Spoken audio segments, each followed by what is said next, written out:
up, everybody? We're back. Today, we're talking about the new Blazar Remus full frame 1.5x Anamorphics. We've had these for a little while now, and we have been putting them through all of the tests we can possibly think of to make this kind of as extensive as possible. And it has been super exciting to see just kind of what these lenses can do, where you can use them. And in this video, we're gonna show you A to Z, everything you can do with them, as well as make the very obvious comparison of these versus the Atlas Mercury's. So stay tuned and we'll get you covered.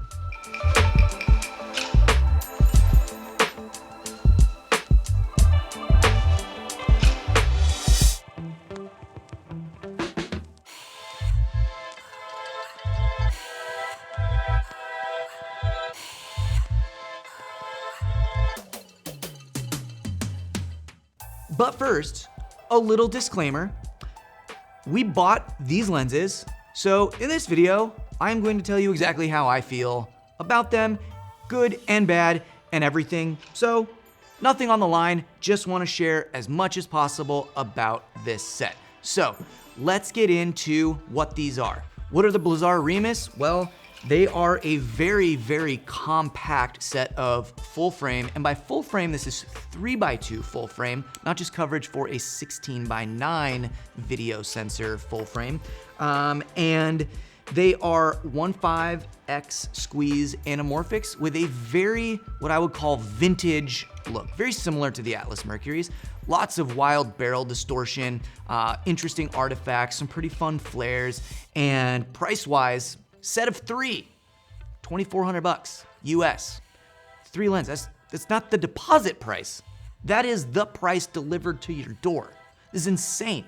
That means that each one of these lenses is $800.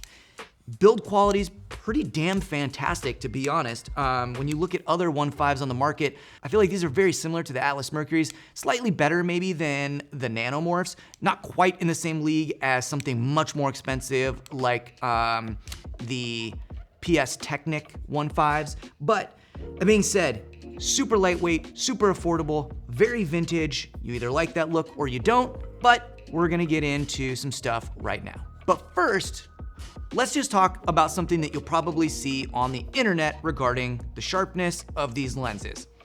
It is recommended that you evaluate possibly the shimming of these when you get them in PL or EF, just to verify that they are indeed performing as well as they can. It's very easy, if your shimming isn't done exactly right, to have maybe not the most optimal performance. So we put these on our projector here in the shop and kind of found some really interesting things. To shim them optimally for the best center sharpness, we did notice a little bit more dramatic fall off and maybe some more mush around the corners. That being said, I do feel like it might be that Blazar's shimming these as they are from the factory just to guarantee as much evenness across the focal plane in terms of sharpness or less discrepancy.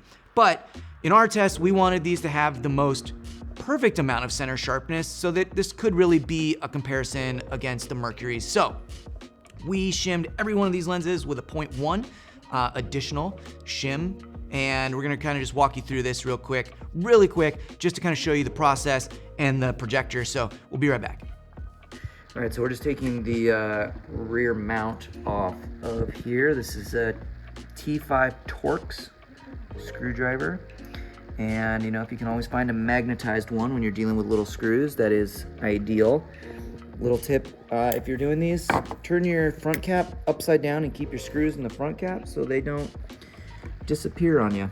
I always like going alternating screws, so you're kind of taking the pressure out evenly across the board. So yeah, we're gonna take this off and then put this new shim in, and we'll see how it looks when we're done. There's a locating pin here, which we're gonna want to line back up.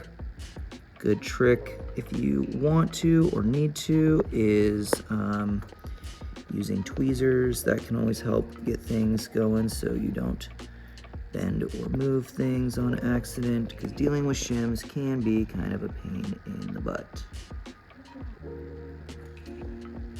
So what you're seeing right now is we're just looking at the chart and kind of rolling our projector forward and back in terms of moving where the focal plane sits. So you'll notice that as we're doing that, it's affecting center sharpness, but also sharpness in other parts of the lens. So once we have identified here kind of what we want to do, because honestly, this is kind of a creative choice. It's two very different looks when you're talking about a lens set. So we decided we do want to add the shims to get the center sharpness as dialed as it could be. So then from here, we're just gonna go take apart the back of this lens. You're gonna need a T5 Torx screwdriver to get the screws out. Add the shim. Be very careful when you're adding the shim that you get it to seat right in the little pin. Otherwise, there's potential if you put the mount back on that it can be off or lopsided or not sitting exactly flush. But once you have that done, button it all back up, good to go. Lenses are now in the state that we like them and ready for our testing. So really quickly, we're just gonna do our standard studio testing for this. And why we do this is basically this. We get to test sharpness at different T-stops. We get to test breathing. We get to test chromatic aberration. If you notice some of the stands in the back are backlit, you might see some chromatic aberration there.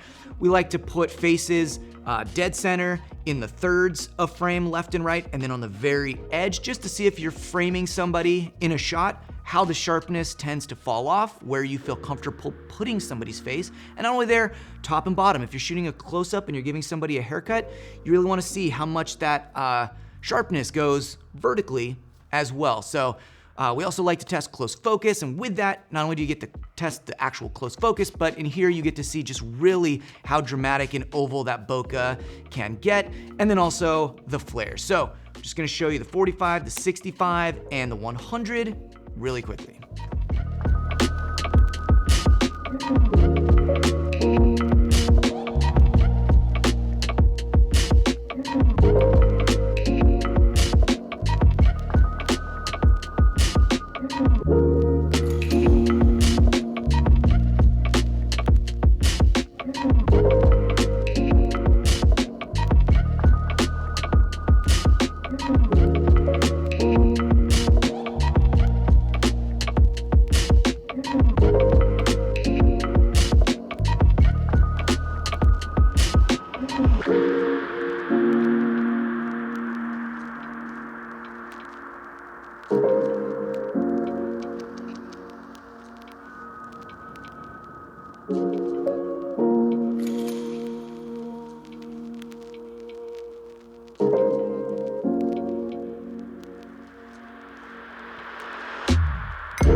Okay, so there's our testing. This is kind of under controlled circumstances. We understand now what we can do with these lenses, where we feel comfortable putting people in frame with these lenses, and just seeing some of kind of the characteristics when you're talking about lenses, especially anamorphics, with pretty heavy barrel distortion. Okay, so we're just gonna talk about field of view and how your format affects that, because it's gonna be very similar to something like putting 2x on a straight 4x3 sensor.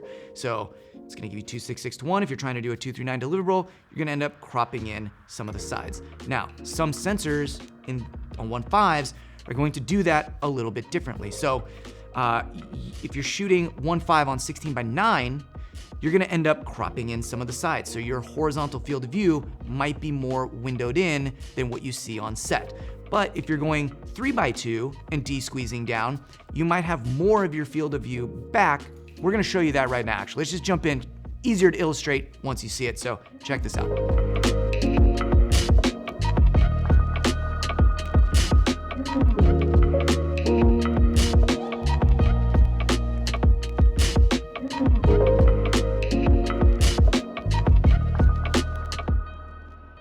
So it's important to know what camera you're shooting on, what cameras you like to shoot on, and then judging if these are right for you based on that. Because 1.5 is kind of an in-between squeeze factor, and depending on the camera system, you might get different results. It's also different if you're, say, taking a 3x2 out of a VistaVision sensor like on the Raptor versus a straight 3x2 sensor with more vertical to start. So really understanding your format of your sensor is going to help you understand what these are like and if these specific focal lengths are gonna work for you.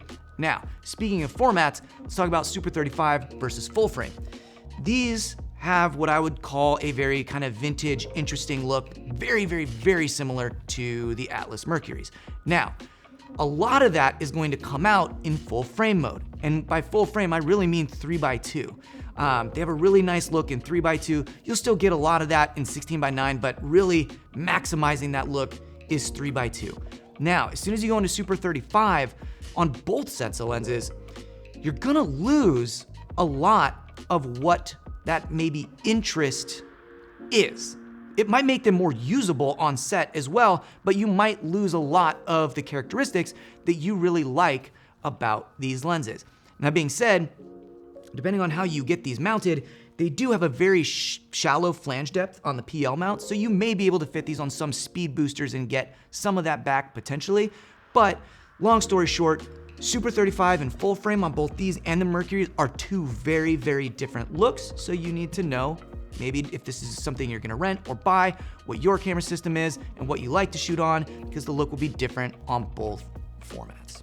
Alrighty, we went out and just wanted to shoot a quick little short film with these, just so you kind of get a vibe for using these, framing people. So there's one person just doing some more traditional framing, some overs, some two shots, some mediums, blah, blah, blah, just to really see how we can maximize these lenses. So enjoy this really goofy short film, and we'll see you when we come back.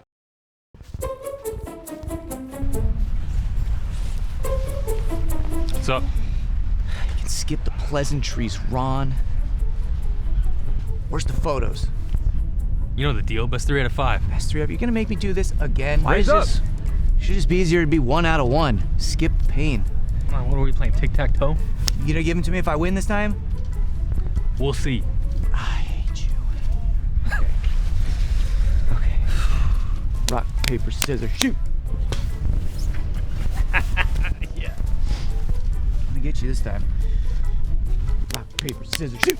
All right. I'm getting them this time. Luck. I'm telling you. Rock, paper, scissors, shoot. Ooh.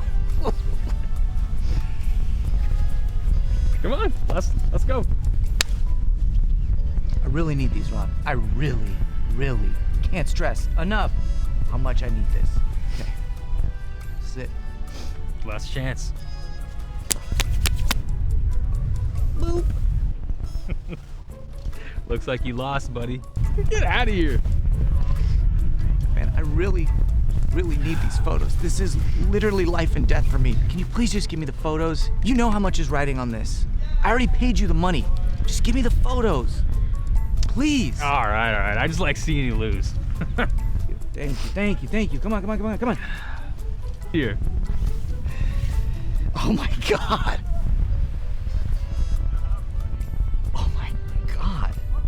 Yeah. Wow.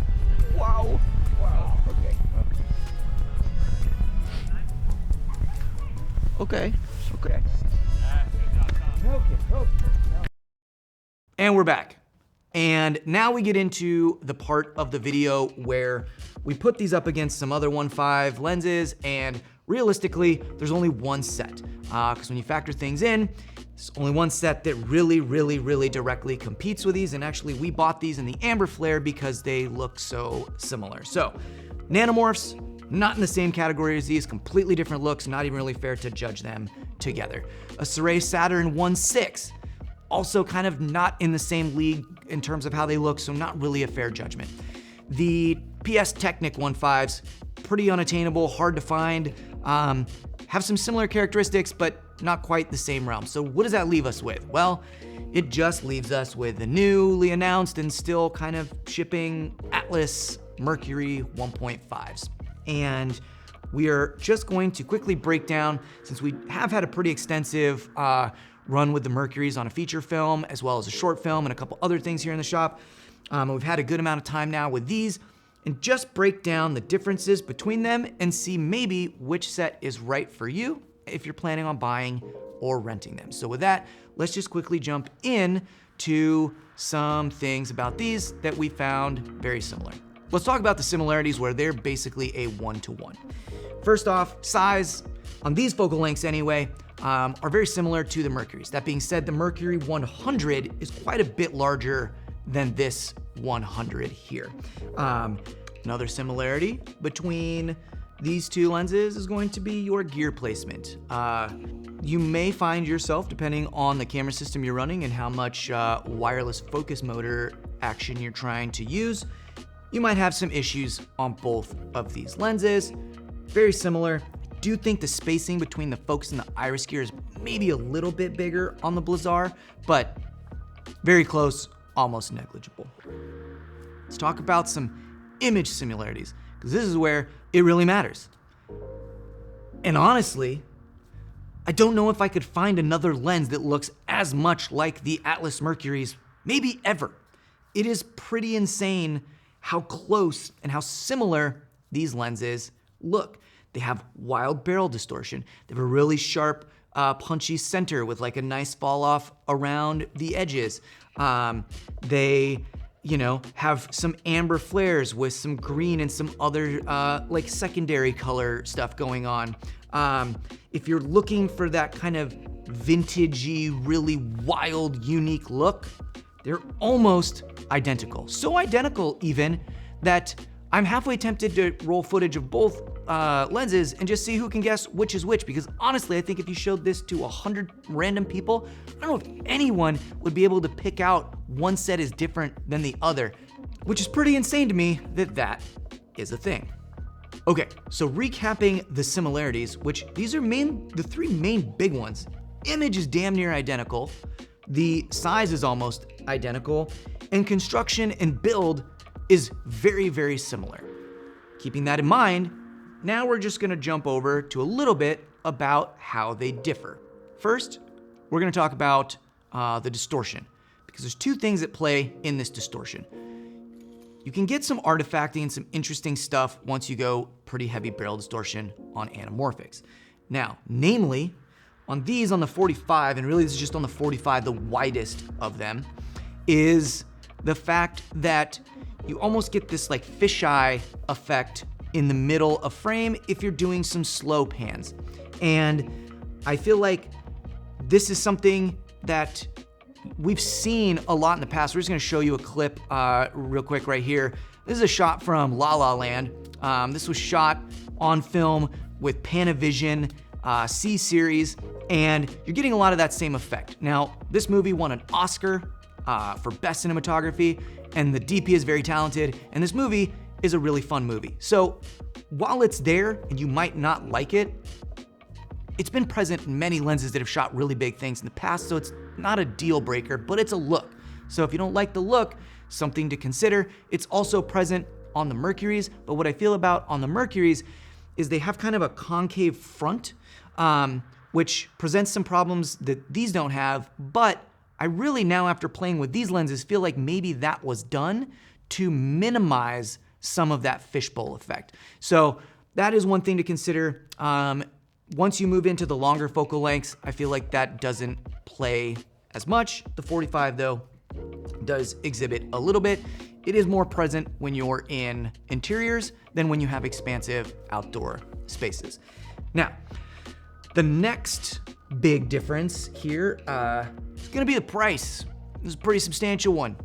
Being that these are so similar, basically you can get this whole set of 3 for the same price as just your deposit price on a 3-lens set of the Mercury's. So $2,300 for these 3, currently $24,000 for 3 lenses in the Mercury's. So that's a huge difference.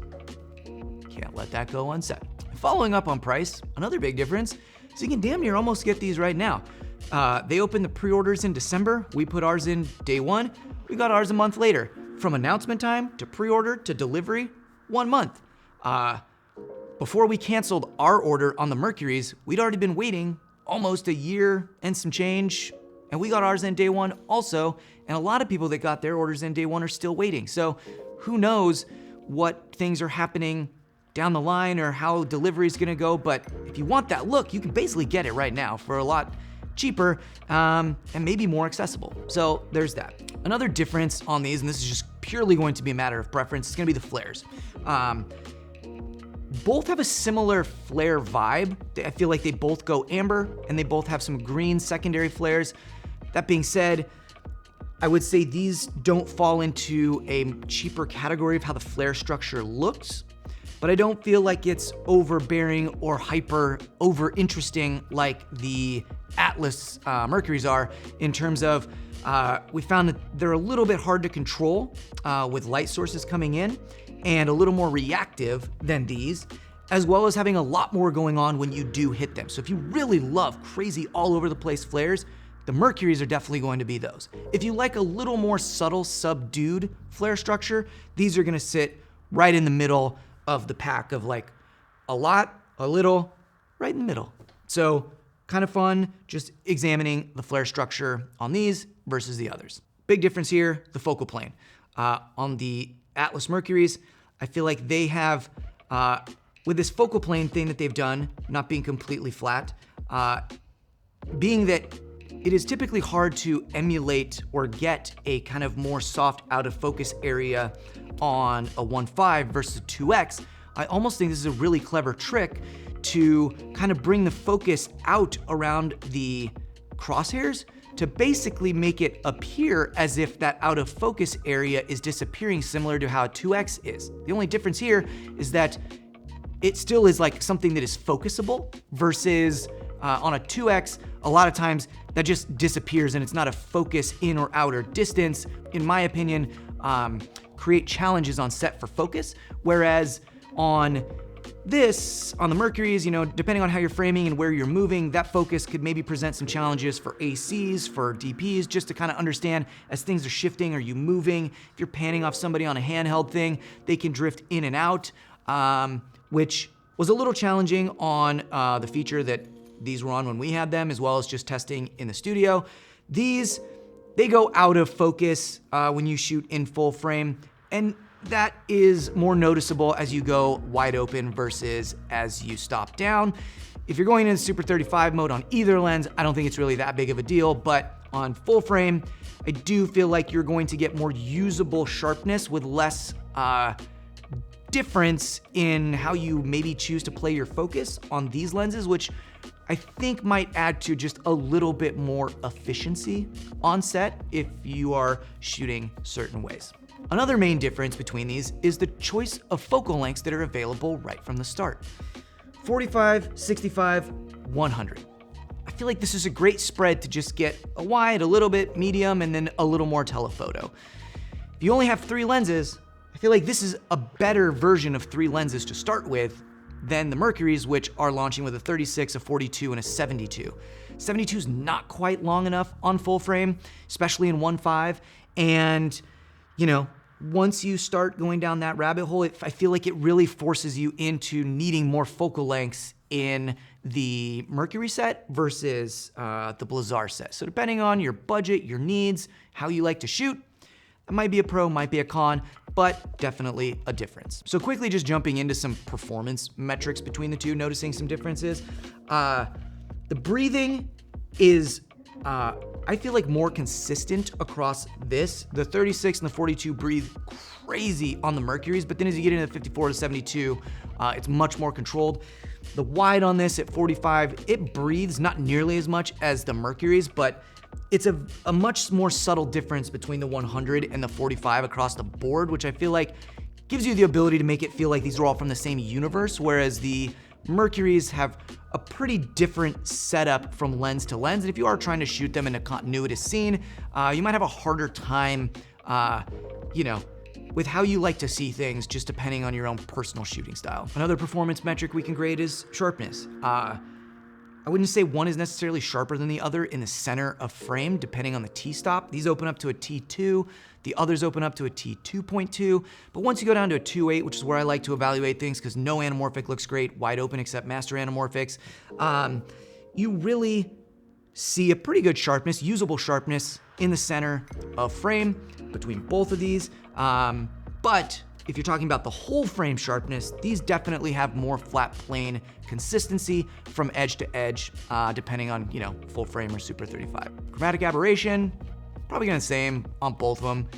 Don't really notice a ton in there. Anamorphics in general have chromatic aberration more so than a spherical lens, so you're gonna have to deal with it at some point, but it's not like atrocious by any means. And like, if you're going for a vintage look anyway, all vintage lenses had tons of CA, so comes with the territory.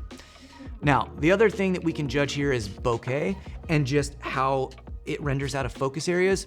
Depending on your look and what you like, these definitely do have a different rendering than the Atlas. Again, if you showed a bunch of people, I don't know if anyone's gonna pick that out, but I will say that the shape of the bokeh when you get into what you typically expect from anamorphic does feel very similar, especially once you go into close focus areas and you're shooting people. It's the kind of mid-focus, medium shots out, where in some textures you might notice more pronounced texture with these, more pointy shapes. If you like interesting, it's absolutely interesting. Same way the Mercury's are interesting, but they do render differently. I don't know if that would affect how your a viewer would perceive your story or your content, but it is worth noting that in some instances, certain textures do render out a little bit different in the background. Let's just go back to sharpness real quick, because I think this is a very important point to touch on. And when you're talking about anamorphics, especially something that's supposed to look vintage, if you look back at most anamorphic vintage lenses, they're pretty damn soft. Wide open, even stop down. They're not really that sharp. So if you're expecting an anamorphic lens to be as sharp as a spherical lens, it's just not gonna happen, especially if you're expecting a vintage looking anamorphic lens to be sharp. It's just not gonna happen. These and the Mercury's, if you shoot them wide open, even at a 2.8, they're not ever gonna be as sharp as a spherical lens, or even a 1.3 for that example. The Viltrox are a much sharper 1.3 set. Even the Nanomorphs are slightly sharper than these just because they have a more modern feel. That being said, what I'm trying to get at here is, depending on the type of camera you use, say like an Alexa Mini, any form of Alexa, it's gonna have just a little softer appearance in the sensor than say a Venice or a C500 Mark II. So if you're pairing an already soft set of lenses to start with a softer feeling sensor, there's only so much you're gonna be able to do. If you want these to look sharper, shoot on a sharper sensor. That being said, moving forward from there, you need to ask yourself, are you a kind of person that loves filtration? Anytime you're gonna put a filter in front of this, especially something like Pro Misty that's gonna have some like halation or softening built into it, these are now going to be even softer. Especially if you start doubling that up with, say, a variable ND or an ND filter in front. Now you got 2 layers of glass in front of this. Don't have unrealistic expectations of these lenses and know your shooting style. Both these and the Mercury's might not be the set for you if you're somebody that loves to shoot on the Alexa with a bunch of filtration. And then you also want them to be sharp. That just might not be a realistic expectation. So, okay, that is the overview of both this set and the Mercury's and how they compare because they are so incredibly comparable. And with that, we're just gonna leave you with some of our own final thoughts on things. And those final thoughts are pretty simple. If you like character-heavy lenses and you wanna stay in 1.5, these are great looking lenses. So are the Mercury's. They both come with their own unique set of challenges. I feel like these maybe have less challenges than the Mercury's. Now, are you looking to buy a set or rent a set? What do you have for a camera? What's your shooting style? It would be hard to argue that this $2,300 set couldn't give you as similar or almost the same as a $24,000 set of Mercury's. And with that, the very last thing to touch on in this is going to be something that I don't see covered very often, but it is very, very, very, very, very, very, very, very, very important. That is your yearly maintenance cost. This is going to play a huge decision in how you move forward with your lenses, if you choose to buy. Now, if you are buying a set of Mercury's, and they are indeed $24,000, and you maybe need a fourth one in the set to round out kind of the spread that you get in these three Blazars, then you might be looking at $32,000. That's gonna be roughly $1,000 a day from most rental houses for a rental cost. If someone is going to come and pay you $1,000 a day for your lenses, they're going to have expectations that they are well maintained, because $1,000 is a lot of money per day, especially if you're talking about a week, 2 weeks, $6,000 on a rental. Your lenses are going to have to be well maintained. And when we're talking about maintaining lenses, it is much harder to maintain anamorphic lenses. That is because the alignment of those elements is hypercritical to the performance of the lens. And doing everyday tasks like changing a lens, putting it in a thing, putting it on a table, taking it off a camera, traveling with it in a backpack, riding with it in your car, rolling on a cart. Every time you do this, you are working towards slowly unaligning these elements. And over time, it might take 2 jobs, depending on the job, might take 1 job, might take 20 jobs. But if you are going to be renting these lenses out or want to make your money back on them, they will need to be maintained if you want them to always look their best.